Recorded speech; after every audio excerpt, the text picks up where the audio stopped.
재무회계 개념 체계란 재무회계에 있어서 기본 골격이 되는 것으로 재무제표 작성과 공시의 기초가 되는 개념을 말한다.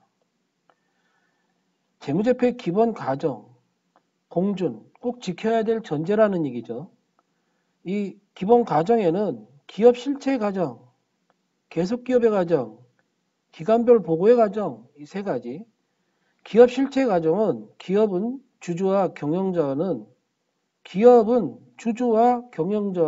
별개다. 별개로 존재하는 하나의 독립된 실체라는 것을 말하는 거죠. 연결재무제표의 작성에 근거가 된다.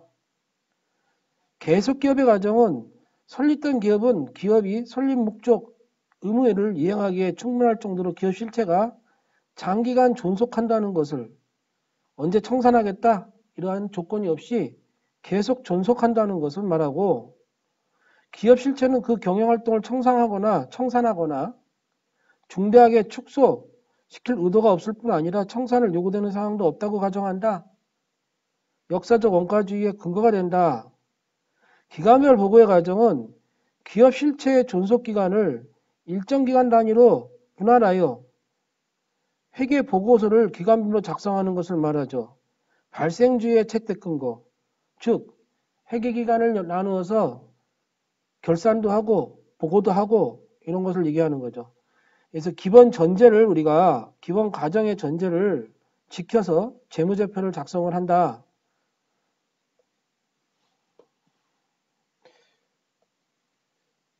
재무제표의 질적 특성을 갖춘 정보가 유용한 정보가 되겠죠. 기본 전제하에 계속기업의 전제, 기업 실체의 전제, 기간별 보고의 전제하에 질적 특성이란 회계 정보의 측정 평가하는 기준이 되는 속성, 측정하고 평가하는 기준이 되는 속성, 회계 정보가 유용하기 위하여 지녀야 할 속성, 갖춰야 할 속성이다 이거죠. 질이 높은 정보를 이해관계자에게, 투자자에게 전달하는 데 회계의 의의와 목적이 있다 그랬죠. 질이 높은 정보는 우선 이해 가능하겠죠. 이해 가능해야지 정보가 이해 가지 않으면 좋은 정보가 될 수 없겠죠. 측정된 회계 정보는 정보 이용자들에게 이해가 가능하도록 적정한 방법으로 공시해야 한다. 이해 가능한 정보를 제공해야 된다. 그리고 정보는 목적 적합하고 신뢰가 가는 정보를 제공해야 되는데 목적 적합한 정보를 높여주면 신뢰가 가는 정보는 떨어진다. 상충관계를 가지고 있다. 이렇게 얘기할 수 있어요. 목적 적합성 하위 계정에는 예측가치, 목적 적합성 하위에는 피드백가치, 목적 적합성 하위에는 적시성, 이런 하위 계정의 하위 내용이 보강적으로 있는데 이거를 우리가 암기를 해야겠습니다. 예측할 수 있어야 된다. 정보 이용자가 미래의 재무상태, 경영성과, 현금 흐름 등을 예측하는데 그 정보가 활용될 수 있는 능력을 말한다. 예측가치, 피드백가치, 더 좋은 대안으로 바꿀 수 있어야 된다. 제공되는 회계 정보가 정보 이용자의 당초 기대치를 확인 또는 수정하게 하므로 의사결정을 하는데 영향을 미칠 수 있는 능력을 말한다. 적시성, 정보는 정보 이용자가 요구할 때 적시에 제공해야 된다. 회계 정보가 정보 이용자의 의사결정에 유용하기 위해서는 필요한 시기에 적시에 제공해야 한다. 분기별이나 반기별 재무제표 공시를 하는데 적시성을 가지고 우리가 맞춰서 정보를 제공한다. 표현의 충실성, 신뢰성에는 표현의 충실성, 검증 가능성, 중립성 등이 있다. 표현의 충실성이란 회계 정보가 신뢰를 갖기 위해서 신뢰성 합의 개념에 있는 거죠. 기업 실체의 경제적 자원과 의무, 그리고 이들의 변동을 초래하는 거래나 사건을 충실하게 표현해야 된다. 표현의 충실성, 충실하게 표현해야 된다. 검증 가능성, 다수의 서로 다른 측정자들이 동일한 경제적 사건이나 거래를 동일한 측정 방법으로 측정할 경우 유사한 결론에 도달할 수 있어야 된다는 특성을 말하죠. 검증이 가능해야 된다. 중립적이어야 된다. 미리 의도된 결과나 성과를 유도할 목적으로 재미적 표상에 특정 정보를 표시함으로써 정보 이용자의 의사결정과 판단에 영향을 미치지 않아야 하는 정보적 특성을 말한다. 그래서 목적 적합성이 높아지면 신뢰성이 떨어지는 상충관계를 갖고 있는데, 이 상충관계는 우리가 목적 적합성이 올라가면 신뢰성이 떨어지고, 신뢰성이 올라가면 목적 적합성이 떨어진다. 유용한 정보는 투자자가 이해 가능해야 된다. 정보를 이용하는 자가 이해 가능하고 될 수 있으면 목적 적합성이나 신뢰성을 갖춘 정보를 유용한 정보라고 할 수 있다. 그리고 기업 간에 비교 가능성이 있어야 되고, 이해 가능하고 목적 적합하고 신뢰가 가고 비교 가능해야 된다. 기업 간의 비교도 가능해야 되고 기관별 비교도 가능해야 된다. 상이한 기업들이 회계 처리 방법이 유사할 때 회계 정보의 비교 가능이 제고된다는 질적 특성을 말하고, 동일 기업의 동일 종류의 회계 사건에 대하여 계속 같은 회계 처리 방법을 사용한다는 질적 특성을 말한다. 목적 적합성과 신뢰성은 서로 상충관계를 가지고 있는데, 상충관계를 갖고 있는다. 이 뜻은 목적 적합성이 상위로 올라가면 신뢰성은 하위로 떨어진다라는 내용이다 이 얘기죠. 예를 들면 자산의 평가는 시가법이 목적 적합성이고 원가법이 신뢰성이다. 수익의 인식 방법에는 진행 기준이 목적 적합성이고 완성 기준이 신뢰성이다. 손익의 인식 방법에는 발생주의가 목적 적합성이고 현금주의가 신뢰성이다. 정보의 보고 시점은 분기, 반기 재무제표가 목적 적합성이고 결산 재무제표가 신뢰성이다. 일례를 들었을 때 투자자가 재무제표를 요구했어요. 재무제표를 요구했는데 6개월 동안의 재무제표를 요구했어요. 반기 재무제표가 되겠죠. 6개월 동안의 재무제표는. 그러면 2022년 6개월 동안의 반기별 재무제표는 투자자가 요구할 때 적시에 우리가 줄 수 있겠죠. 그러면 목적 적합은 충족이 되겠죠. 적시해 주게 되면 목적 적합은 충족이 되지만, 반면에 2022년 12월 31일이 경과해야지만 정확한 재무제표가 나오겠죠. 반기별 재무제표를 주게 되거나 분기별 재무제표를 우리가 주게 되면 적시성은 충족이 되지만, 목적 적합성은 충족이 되지만 신뢰가 가는 신뢰성은 우리가 떨어지게 된다. 그럼 투자자한테 예를 들어서 12월 31일까지 기다리다 그러면 12월 31일 가서 2022년 연말에 가가지고 결산 재무제표를 제공하면 신뢰성은 가겠죠. 신뢰가 가는 정보니까. 하지만 투자자가 요구할 때 주지 않은 정보이기 때문에 목적 적합성은 떨어진다라고 본다. 또 하나 일례를 들어서 공사 매출을 진행 기준으로 보는데, 진행 기준은 2022년에 진행 기준으로 봤을 때 우리가 6월 달에 공사 매출이 얼마냐? 그러면 진행률 기준으로 매출을 인식할 수 있겠죠. 그러면 목적 적합성은 높아지지만 2022년 신뢰성에 대한 2022년 완성된 후에 매출을 인식하는 신뢰성에 대한 것은 떨어진다. 이렇게 주요 질적 특성 간의 상충관계를 가지고 있다. 목적 적합성이 올라가면 신뢰성이 떨어진다. 그래서 이 주요 질적 특성 상충관계를 우리가 좀 암기를 하고 기억을 해야 될 부분이 있습니다.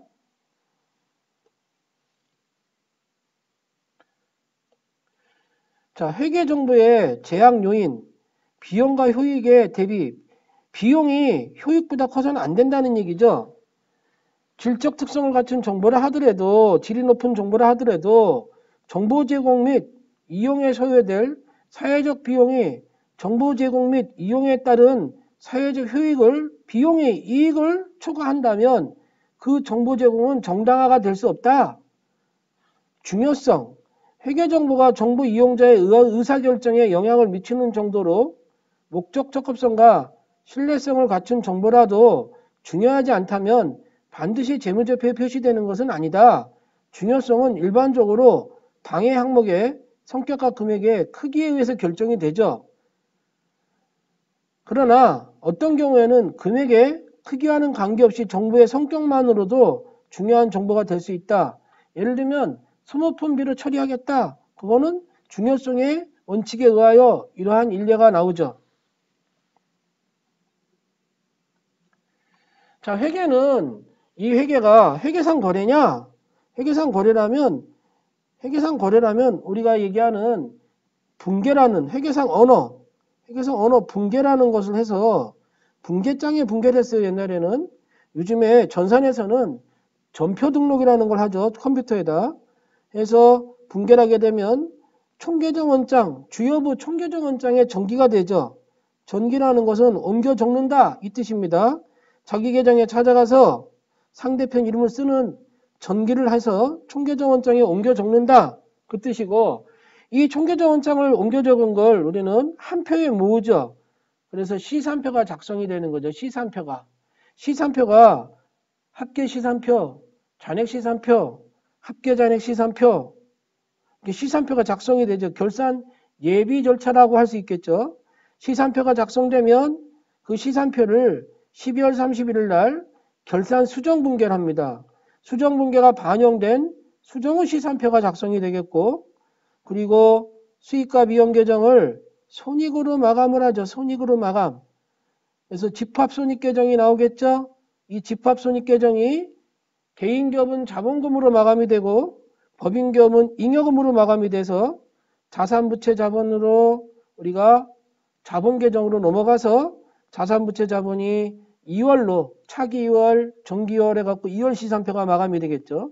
그리고 마지막으로 우리가 전 시간에 배운 재무제표, 재무상태표, 손익계산서, 현금흐름표, 자본변동표, 주석 등을 작성하는데, 이 순환과정은 회계의 순환과정이란 회계상 거래가 발생하면 회계상 거래냐 아니냐를 인식하고 축정하고 회계정보 이용자들에게 제공할 정보의 수단인 재무제표를 작성한다.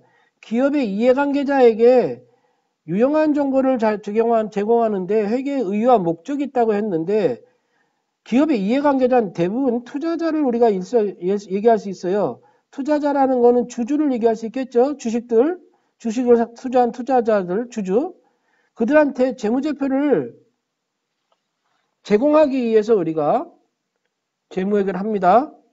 투자자 말고도 우리가 정부의 보조금 받기 위한 국가 또는 국세청 또는 거래처 등등의 유용한 정보를 제공을 한다. 이러한 원리 원칙을 맞춰서 기업의 이해관계자에게 회계의 공준, 계속기업의 기업 실체, 기간별 보고에 이해 가능하고 목적 적합하고 신뢰가 가고 비교 가능한 정보를 우리가 제공하는데 그 의의가 있다. 그래서 질이 높은 정보, 목적 적합한 정보를 우리가 제공한다 이 얘기입니다. 자, 회계상 거래는 소위 말하는 우리가 5가지 거래 판로소가 있지만 여기 하나 더 넣게 되면 수익의 발생 밑에 왼쪽으로 수익의 소멸이 들어올 수가 있어요. 수익의 발생 밑에 비용의 발생 반대가 비용의 소멸이 이렇게 넘어올 수가 있다.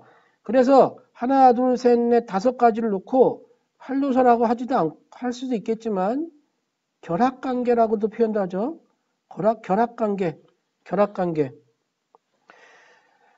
자, 요 왼쪽을 우리는 차변이라고 칭하고 오른쪽을 대변이라고 칭해요.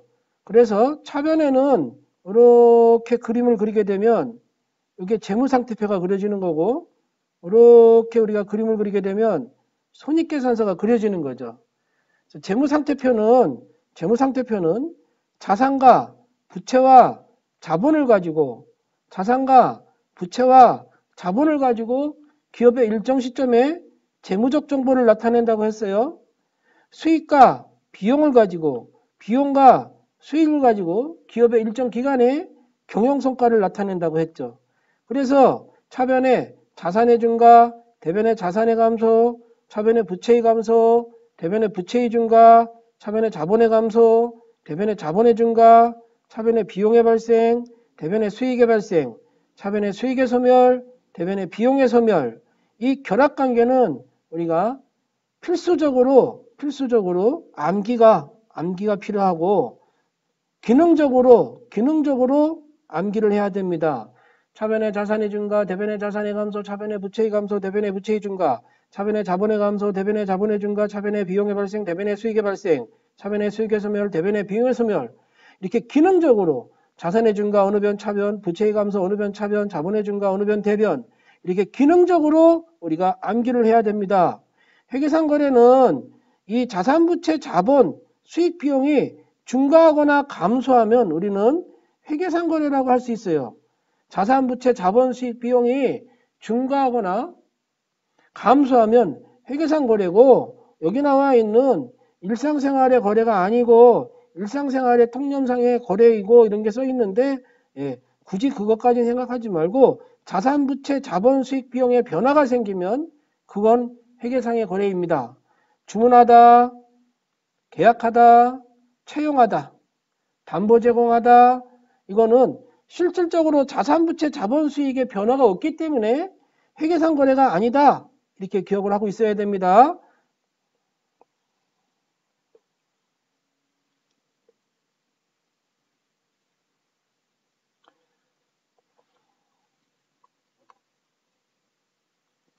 자, 그래서 다시 한번 우리가 암기를 하게 되면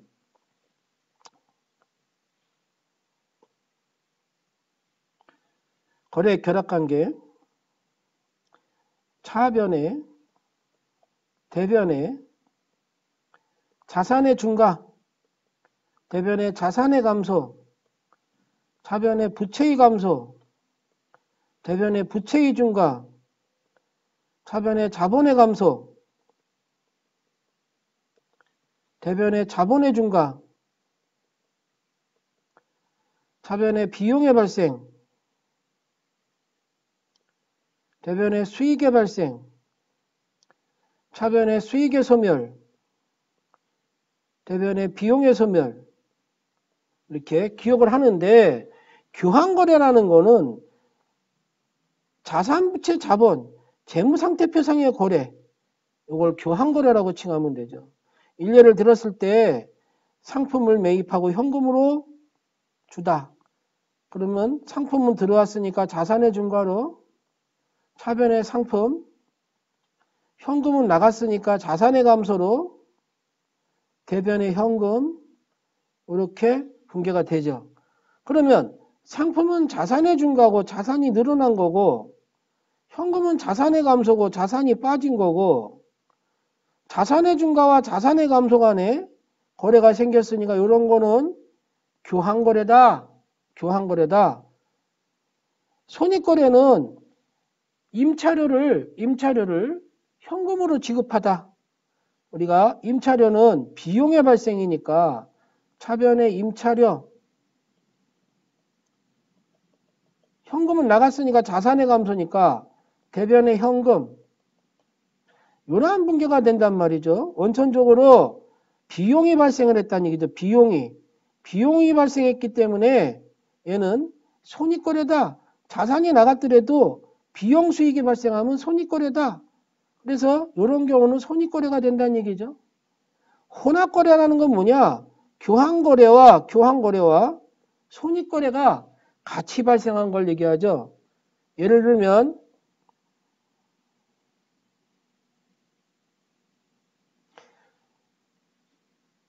대여금을 원금과 함께 이자와 함께 받아왔다. 그러면 현금이 들어왔으니까 현금이 늘어나겠죠. 예를 1,000원이라고 하자고요. 빌려줬던 돈은 자산의 감소가 돼요. 현금은 자산의 증가니까 이쪽이고, 자산의 증가니까 대여금은 900원이라고 하자고요. 자산의 감소로. 900원을 빌려줬는데 1,000원이 들어왔다. 그러면 여기에 100원만큼의 이자를 받아왔다. 그렇게 되겠죠. 이자 수익. 그러면 현금이 들어왔으니까 자산의 증가가 대여금이 나갔으니까 자산의 감소가 이자가 생겼으니까 수익의 발생이 결국에는 손익거래도 성립이 되고 교환거래도 성립이 되니까 이런 거를 혼합거래라고 얘기한다. 이렇게 보시면 되겠죠. 여기서 보면 손익거래는 요 손익계산서에서 생긴 요게 손익계산서라 그랬잖아요.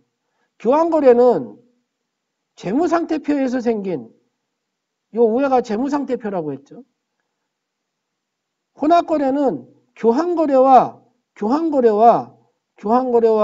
손익거래가 동시에 생기는 이런 거를 혼합거래라고 한다 얘기죠. 자, 거래 이중성은 뭐냐? 이쪽이 1,000원이면 이쪽도 1,000원이 나오고 이쪽이 자산의 증가가 생겼으면 이쪽이 반대편에 자산의 감소와 그리고 수익의 발생이 생긴다는 얘기죠. 결국엔 무슨 얘기냐?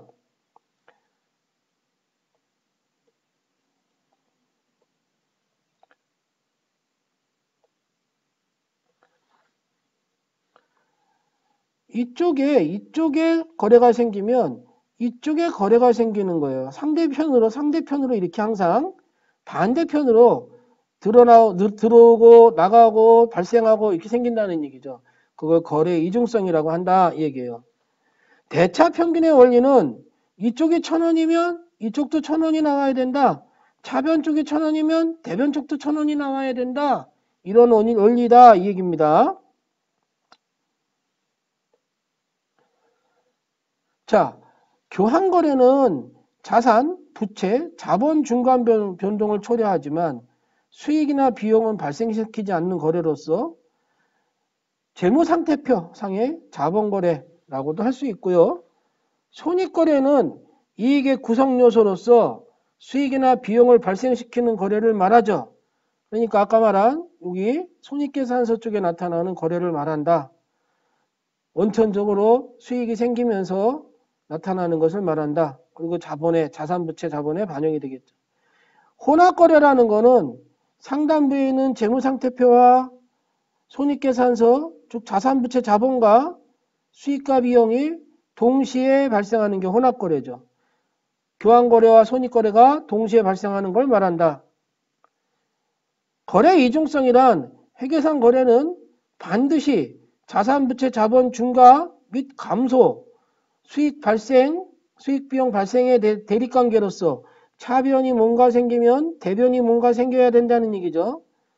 나타나며 두 개의 요소는 서로 원인이 되고 또 결과도 된다. 즉 거래는 양편에서 같은 금액으로 변동한다.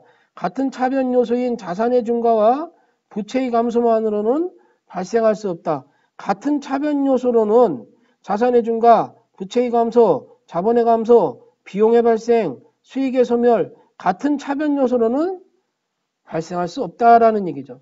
대차 평균의 원리는 회계상 모든 거래는 반드시 어떤 계정의 차변과 다른 계정의 대변의 같은 금액으로 기입이 되고 거래 이중성에 맞춰서 아무리 많은 거래가 기입되더라도 계정 전체를 보면 차변금액 합계와 대변금액 합계가 반드시 일치가 돼야지 올바른 표가 될 수 있다 이 얘기입니다.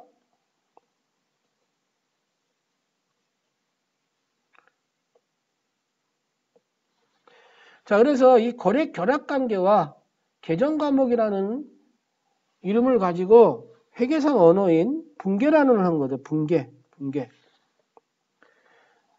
자, 분계는 우리가 일상생활에 생긴 거래를 소위 재무제표, 재무상태표, 손익계산서에서 나오는 자산, 부채, 자본, 수익, 비용의 중간 변화를 왼쪽 차변 요소와 대변 요소로 구분을 해서 기록해서 우리가 회계상 언어로 변환시켜주는 분계장에 옮겨주는 것을 얘기하는데 요즘엔 전표 등록이라는 걸 하는 거죠. 자, 이 분계라는 걸 하기 위해서는 아까부터 우리가 얘기한 거래 결합관계 다시 한번 쓸게요. 거래의 결합관계 왼쪽을 차변이라고 얘기하고 오른쪽을 대변이라고 얘기합니다. 재무상태표 쪽으로 자산, 부채, 자본. 그래서 여기 자산의 증가, 부채의 증가, 자본의 증가 이렇게 놓고 보면 재무상태표입니다. 그리고 반대편에 자산의 감소, 부채의 감소, 자본의 감소가 생기는 거죠. 그리고 이제 손익계산서가 그려지고 비용, 수익이 생기고 비용의 발생, 수익의 발생, 수익의 소멸, 비용의 소멸 이래서 반대편에 생기는 거죠. 자, 이 결합관계에 맞춰서 우리가 분류 작업을 하는 거죠. 그게 분계다라고 할 수 있어요. 분계다. 자, 이런 거래가 생겼대요. 3월 31일 현금 10만 원을 원재료 10만 원을 현금으로 지급하고 원재료는 사왔으니까 자산이 늘었죠. 현금은 나갔으니까 자산이 감소했죠. 자산의 중간은 왼쪽이죠. 차변에 원재료 이렇게 된다는 얘기죠. 자산이 감소했으니까 자산의 감소는 오른쪽이죠. 대변에 현금 이렇게 된다는 얘기죠. 그래서 이게 우리가 일상생활에 생기는 거래라면 이 거래를 회계상 언어로 바꾸는 걸 우리는 분계라고 하는 거죠. 분계를 할 때는 이 결합관계에 맞춰서 분계를 한다. 자산의 중간은 차변이니까 차변에 원재료 10만 원, 자산의 감소는 대변이니까 대변에 현금 10만 원 이렇게 요약을 하는 거예요. 회계상 용어로 요약을 하는 걸 우리는 분계라고 하는 거죠. 분계. 이 분계한 걸 자기 계정 찾아가 남의 이름을 쓰는 걸 우리는 전기라고 해요. 전기. 분계한 걸 옮겨주는 걸 전기라고 한다. 이게죠. 전기라고 한다. 전기하는데 봐요. 원재료 찾아가서 이게 차변에 있으니까 왼쪽이 차변이에요. 왼쪽이 차변. 이쪽에 대변. 옮겨주는 거예요. 원장에다 이렇게 원장에다. 왼쪽에 찾아가서 금액은 자기 거 10만 원. 10만 원 쓰고 반대편 이름이 현금이니까 반대편 이름을 현금하고 넣어주는 거예요. 자기 계정 찾아가서 상대편 이름을 쓴다 얘기죠. 자, 마찬가지 대변의 현금이니까 현금이라는 총계정 원장을 찾아가서 반대편에 이름을 원재료 반대편 이름을 쓰는 거예요. 반대편 이름. 금액은 자기 거 쓰고. 그래서 이걸 전기한다, 옮겨 적는다. 총계정 원장에 돈이 들어온 건 차변, 나간 건 대변. 현금이 들어온 건 차변, 나간 건 대변. 그래서 자산의 증가는 다 차변, 자산의 감소는 대변, 부채의 감소는 차변, 부채의 증가는 대변. 이렇게 옮겨지게 돼 있어요. 그래서 항상 보면 이렇게 자기 계정 찾아가 남의 이름을 써서 옮기는 걸 전기한다. 분계를 해당 원장에 옮기는 과정을 우리가 분계의 차변에 있는 계정을 당해 계정 차변에 기입하고 대변에 있는 계정을 당해 계정 대변에 기입하고 금액은 자기 거 쓰는데 이름은 상대편 이름, 반대편 이름을 이렇게 옮겨주는 게 전기다라고 보시면 되겠습니다.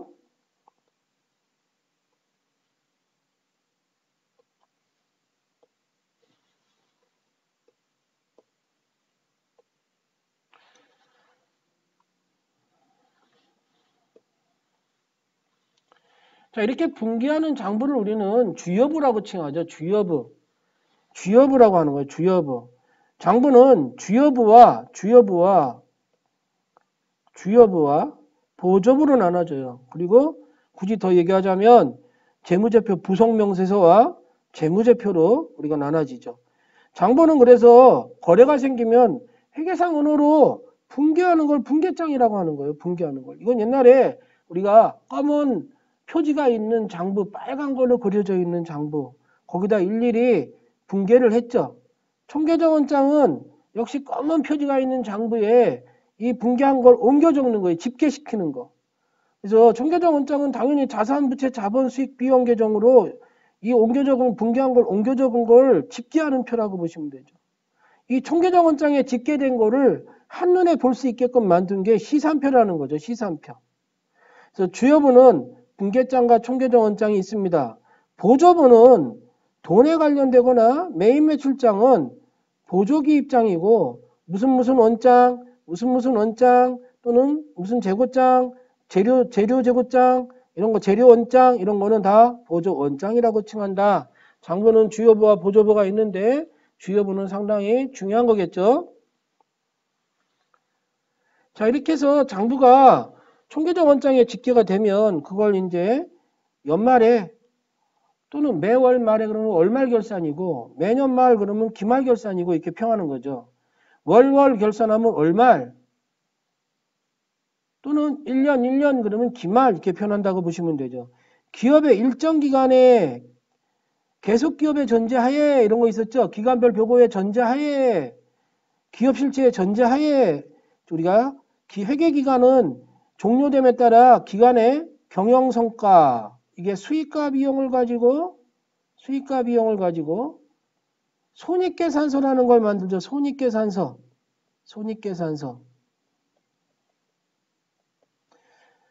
경영성과를 측정하고 기말에 재무상태, 이게 재무상태표라는 걸 가지고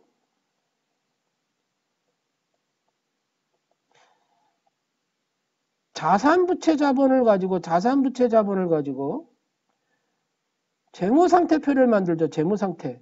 일정 시점에 재무상태 이렇게 나타내죠. 명백히 하여 그 장부의 기입 내용을 단기와 차기로 구별하기 위한 절차를 결산이라고 한다. 단기 거 얼마 결정져서 다음 기로 넘어가는 거 얘기하죠.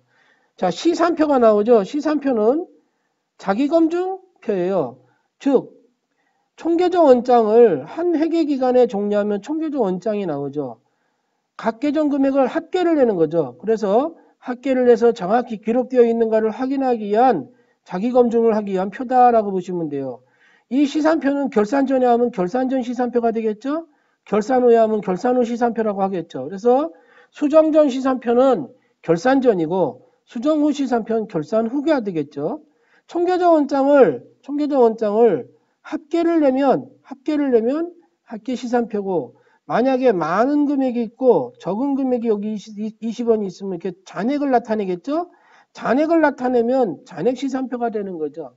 두 개의 표를 한꺼번에 나타내면 합계 잔액 시산표라고 한다. 그래서 이 시산표 등식은 총계정 원장을 모아놓은 거기 때문에 자산, 기말이 하기 때문에 기말 자산, 1년 동안의 총비용, 이게 우리가 소위 말하면 시산표, 차변에 자산이 들어가고 비용이 들어가요. 시산표는. 잔액 시산표는. 그리고 대변에 부채. 그리고 아직 순이익이 나오지 않았기 때문에 기초자본이 들어가죠. 기초자본이 들어갔는데 순이익이 나오면 잉여금이 나오게 되니까 그게 포함돼서 기말자본이 나타날 수 있겠죠. 기초자본에 순이익을 더하면 기말자본이 될 수 있겠죠. 근데 순이익은 아직 안 나타났죠. 결산을 안 했으니까. 그리고 총수익. 시산표는 항상 차변에 잔액이